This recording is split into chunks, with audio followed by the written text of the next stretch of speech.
नमस्कार विद्यार्थी मित्रांनो, स्वागत आहे तुमचं किरण's इको अकॅडमी या यूट्यूब चॅनलवर. स्टुडंट्स, जो सेट परीक्षेचा फर्स्ट पेपर आहे त्यामध्ये माहिती व संप्रेषण तंत्रज्ञान हे एक युनिट आहे आणि त्यातील एक टॉपिक म्हणजे संप्रेषणाचे प्रकार. हा आपण आज सविस्तरपणे समजून घेणार आहोत. मित्रांनो, सेट परीक्षेमध्ये या घटकावर दरवर्षी किमान 1 ते 2 प्रश्न निश्चितपणे विचारले जातात. त्यामुळे हा टॉपिक आपल्याला व्यवस्थित समजून घ्यायचा आहे. तुम्ही हा व्हिडिओ जर शेवटपर्यंत जर बघितला तर तुमचे 1 ते 2 प्रश्न निश्चितच बरोबर येतील, यात खात्री नाही. या व्हिडिओमध्ये आपण संप्रेषणाचे प्रकार डिटेलमध्ये समजून घेणार आहोत, प्लस उदाहरणासह. त्यामुळे तुम्हाला परीक्षेमध्ये जर उदाहरण जरी आठवलं तरी तुम्हाला योग्य उत्तर समजून जाईल की या प्रश्नाचं उत्तर नेमकी काय आहे. सुरुवातीला आपल्याला संप्रेषणाचे प्रकार अभ्यासण्या अगोदर संप्रेषण म्हणजे काय नेमकी हे समजून घ्यावं लागेल. कल्पना करा, सकाळी उठल्यापासून ते रात्री झोपेपर्यंत आपण किती प्रकारे संवाद साधत असतो.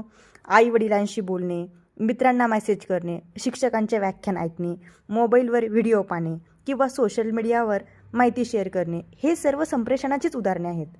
म्हणून आजच्या लेक्चरमध्ये आपण मौखिक, अमौखिक, औपचारिक, अनौपचारिक, अधोगामी, ऊर्ध्वगामी, समांतर, कर्णरेषीय, आंतरवैयक्तिक, अंतर्वैयक्तिक, अंतवैयक्तिक, समूह आणि जनसंप्रेषण हे सर्व प्रकार अगदी सोप्या भाषेत आकर्षक उदाहरणासह आणि परीक्षाभिमुख पद्धतीने समजून घेणार आहोत. तर चला विद्यार्थी मित्रांनो, कोणताही वेळ न घालवता आजच्या महत्त्वपूर्ण विषयाला आपण सुरुवात करूया. आणि एखाद्या वेळेस तुम्हाला परीक्षेमध्ये संप्रेषणाची व्याख्यासुद्धा विचारली जाऊ शकते. तर सुरुवातीला आपण संप्रेषणाची एक व्याख्या बघू. संप्रेषण म्हणजेच, संप्रेषणालाच इंग्रजीमधून कम्युनिकेशन म्हणतात. संप्रेषण म्हणजेच 2 किंवा अधिक व्यक्तींमध्ये माहिती, विचार, भावना, अनुभव, सूचना किंवा संदेश यांची देवाणघेवाण करण्याची जी प्रक्रिया असते त्यालाच आपण काय म्हणतो, संप्रेषण. आता आपण संप्रेषणाचे वेगवेगळे प्रकार बघू. फर्स्ट, मौखिक संप्रेषण, त्यालाच व्हर्बल कम्युनिकेशन असे म्हणतात. ज्या संप्रेषणामध्ये शब्दांचा वापर केला जातो त्यालाच आपण मौखिक संप्रेषण म्हणतो.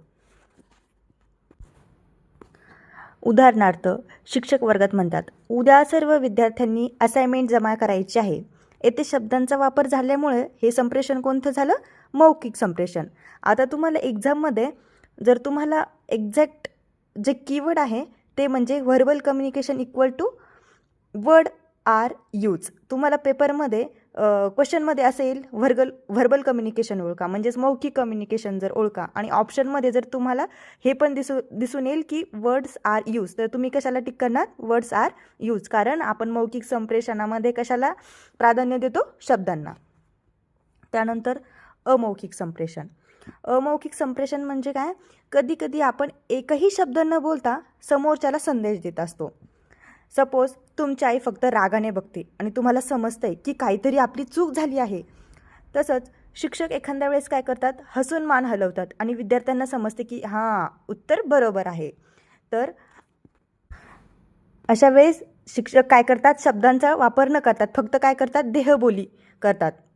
तर आपल्याला कीवर्ड काय लक्षात ठेवायचा आहे, body language equal to non verbal communication. त्याच्यानंतर औपचारिक संप्रेषण, त्यालाच आपण फॉर्मल कम्युनिकेशन असं म्हणतो. संस्थेच्या नियमानुसार आणि अधिकृत मार्गाने होणारे संप्रेषण. उदाहरणार्थ, महाविद्यालयाचे प्राचार्य नोटीस काढतात, उद्या महाविद्यालय बंद राहील. हे काय झालं, अधिकृत सूचना झाली. त्यामुळे आपलं कीवर्ड काय राहील, official message equal to formal communication. त्यानंतर अनौपचारिक संप्रेषण, इनफॉर्मल कम्युनिकेशन. नियमांशिवाय मित्रांमध्ये किंवा कर्मचाऱ्यांमध्ये होणारा संवाद. उदाहरणार्थ, कॉलेजमध्ये एक अफवा पसरते, उद्या परीक्षा पुढे ढकलली जाणार आहे.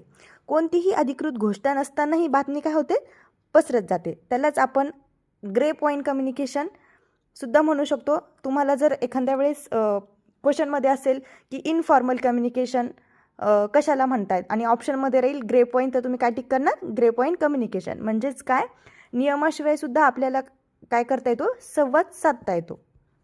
त्यानंतर डाऊनवर्ड कम्युनिकेशन, वरिष्ठ व्यक्तीकडून कनिष्ठ व्यक्तीकडे जाणारा संदेश.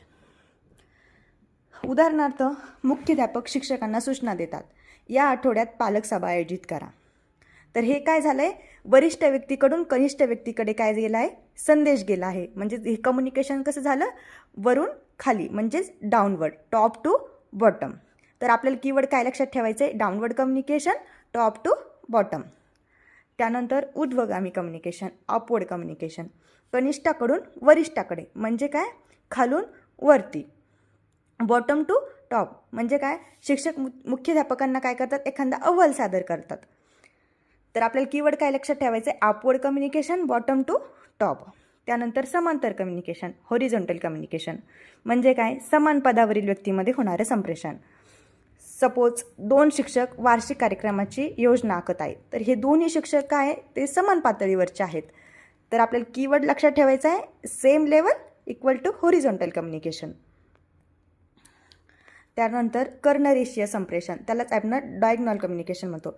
म्हणजे वेगवेगळ्या विभागातील आणि वेगवेगळ्या स्तरावरील व्यक्तीमधील संवाद. उदाहरणार्थ महाविद्यालयात अकाउंटंट ऑफिसर थेट एका विभाग प्रमुखाशी बोलतात. हे काय झालं, डायगोनल कम्युनिकेशन झालं. म्हणजे अकाउंटंट ही पण वेगळी व्यक्ती आहे आणि एखादा जो विभाग आहे, सपोज आपलं इकॉनॉमिक्स झालं आहे, इकॉनॉमिक्स झालं आहे, हिस्ट्री झालं आहे, या विभागातील एखाद्या प्राध्यापकाशी एक अकाउंट ऑफिसर बोलत आहेत. म्हणजे दोन्ही वेगवेगळ्या पातळीवरचे आहेत. तर त्याला आपण काय म्हणायचं, डायगोनल कम्युनिकेशन. म्हणजे different department plus different level equal to diagonal communication, ही आपली काय राहणार आहे, ट्रिक राहणार आहे.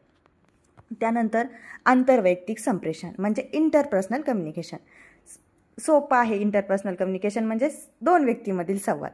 म्हणजे काय, शिक्षक आणि विद्यार्थी यांच्यामधील जो संवाद होतो त्यालाच आपण इंटरपर्सनल कम्युनिकेशन म्हणतो. यामध्ये फक्त 2च व्यक्ती असतात. त्यानंतर आंतरवैयक्तिक संप्रेषण म्हणजे इंट्रापर्सनल कम्युनिकेशन, व्यक्ती स्वतःशी करत असलेला संवाद. आपण एखाद्या वेळेस स्वतःच कधी कधी बोलतो ना, परीक्षेपूर्वी आपण काय म्हणतो स्वतःला, मी चांगला अभ्यास केला आहे, मी नक्की पास होईल, मी चांगला अभ्यास केला आहे, मी नक्की पास होईल. हे काय म्हणतो आपण, स्वतःलाच बोलत असतो. त्यामुळे self talk equal to intrapersonal communication, ही काय राहणार आपलं एक्झाम ट्रिक. त्यानंतर समूह संप्रेषण, एकाच वेळी अनेक लोकांमध्ये होणारा संवाद.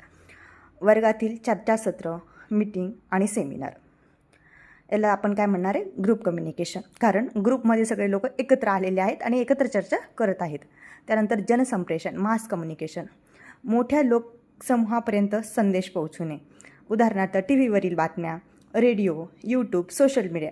या ठिकाणी काय होतं, एक व्यक्ती काय करते, संदेश अनेक लोकांपर्यंत ही पोहोचत असते. Exam trick 1 to many equal to mass communication. आता आपण हे सगळे जे प्रकार बघितले ते आपण फक्त एका वर्डमध्ये, एका लाईनमध्ये कसं लक्षात ठेवायचं, आणि ह्या जो पेज राहील याचा तुम्ही स्क्रीनशॉट काढून घ्या, जेणेकरून तुम्हाला परीक्षेच्या 1 दिवस अगोदर हे लक्षात ठेवायला खूप सोपं जाईल. वर्ड्स म्हणजे काय, व्हर्बल कम्युनिकेशन. व्हर्बल कम्युनिकेशनमध्ये आपण काय करतो, वर्डचा यूज करतो. त्यानंतर non verbal communication, body language म्हणजे आपण एखाद्या गोष्टी हातवारे करूनसुद्धा आपण कम्युनिकेशन साधू शकतो. Official communication, formal. त्यानंतर grapevine, informal. Top to bottom, downward. Bottom to top, upward. Same level, horizontal. Different level, diagonal. Self talk, intrapersonal. 2 persons, interpersonal. Group discussion, group communication. TV, radio, YouTube, mass communication. मित्रांनो, संप्रेषण हा set परीक्षेतील अत्यंत महत्त्वाचा घटक आहे. आणि हा जो टॉपिक आहे ना, माहिती व संप्रेषण तंत्रज्ञान, या टॉपिकवर जे 5 प्रश्न विचारले जातात ना, त्यामध्ये आउट ऑफ मार्क्स आपण घेऊ शकतो. कारण खूप सोपे प्रश्न यावरती विचारले जातात. त्यामुळे आपण जे 5 प्रश्न विचारले जाणार आहे त्याची सगळी तयारी आपण या व्हिडिओच्या माध्यमातून करून घेणार आहोत. त्यामुळे तुम्ही दररोज व्हिडिओ बघा, मी दररोज अपलोड करेल. आणि दरवर्षी जे काही verbal, non verbal, formal, informal, grey point communication यावर प्रश्न विचारले जातात म्हणजे जातात. एक तरी मिनिमम क्वेश्चन हा विचारले जाईल. कधी कधी 2 पण प्रश्न विचारले जातात. त्यामुळे फक्त व्याख्या पाठ करू नका, तर प्रत्येक प्रकार हा उदाहरणासह समजून घ्या. एकदा उदाहरण लक्षात राहिलं की प्रश्न कितीही कठीण आला तरी उत्तर चुकणार नाही. आणि मी जे काही तुम्हाला उदाहरणं सांगितलेले आहेत ते मुखपाठ म्हणजे ते लक्षात ठेवा म्हणजे ठेवाच. म्हणजे कसं, तुम्हाला एखादा त्यांनी कम्युनिकेशनचा प्रकार जरी विचारला की नॉन व्हर्बल कम्युनिकेशन सांगा. तर तुम्हाला लगेच ते मी तुम्हाला सांगितलं होतं की आई तुम्हाला ओरडून मोठ्याने डोळे करून बोलते, तेव्हा तुम्हाला म्हणजे हातवारे करते किंवा सर तुम्हाला खुणवत आहे, तर लगेच आपण काय लगेच तुम्हाला लक्षात यायला पाहिजे की मॅडमनी नॉन व्हर्बल कम्युनिकेशन आपल्याला सांगितलं होतं. त्यामुळे तुम्हाला सगळे जे काही मी उदाहरणं सांगितले आहेत ते 2-3 वेळेस वाचायचे आहेत, ऐकायचे आहेत. त्यामुळे तुमचा कितीही प्रश्न कठीण आला तर हे उत्तर हे चुकणार नाही. तर थँक्यू स्टुडंट्स. भेटूयात पुढच्या व्हिडिओमध्ये. थँक्यू.